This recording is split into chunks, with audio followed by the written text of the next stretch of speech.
स्वाध्याय 8.1 दाखला नंबर 5 जो sec थीटा बराबर 13/12 હોય તો બાકીના બધા ત્રિકોણમિતીય ગુણોત્તર શોધો।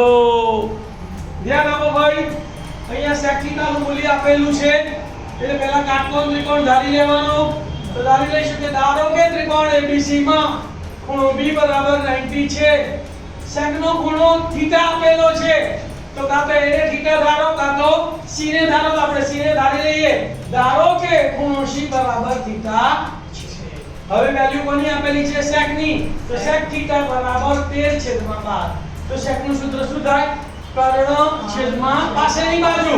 તો કર્ણ કયો છે AC, એટલે કૌંસમાં AC લખવાનું। આ થીટા ની પાસેની બાજુ કઈ છે BC, તો કૌંસમાં BC લખવાનું। AC બરાબર કેટલા ધારવાના? 13 એટલે 13x અને BC બરાબર 12 એટલે 12x। તો ધારો કે AC બરાબર 13x અને BC બરાબર 12x। તો આપણને તો ખબર જ છે કે 5/12 આ 12 અને આ 13 છે તો AB કેટલો આવશે?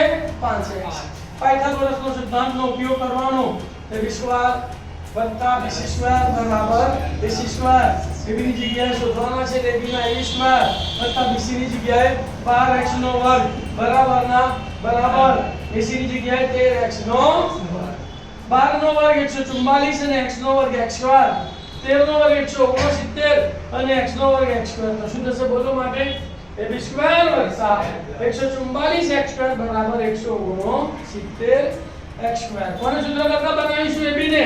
તો વર્ગ દૂર કરીશું તો સામેનાનો વર્ગમૂળ અને પ્લસ સામે જાય તો માઈનસ। તો માટે AB બરાબર વર્ગમૂળમાં 169 x² માઈનસ 144 x²।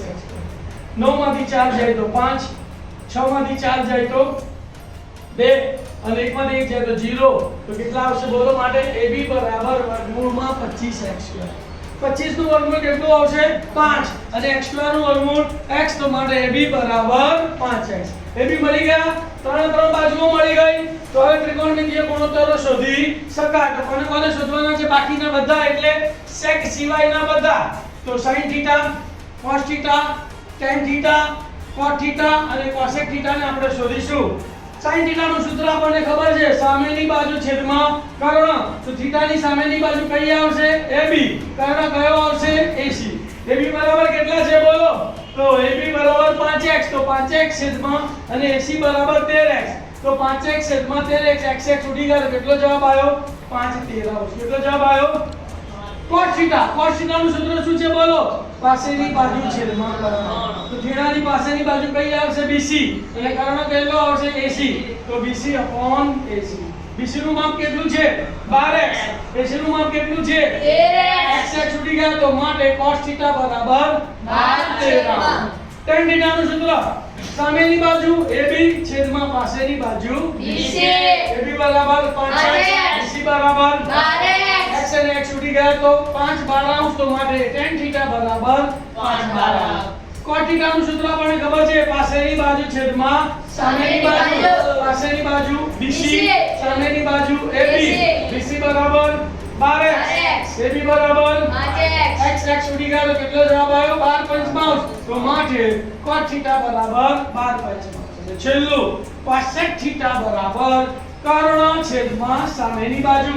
કર્ણ એટલે AC, સામેની બાજુ એટલે AB। AC એટલે 13x, AB એટલે 5x, x ઉડી ગયા તો cosec થીટા બરાબર 13/5। તો આ રીતે દાખલો આવડે કે ના આવડે?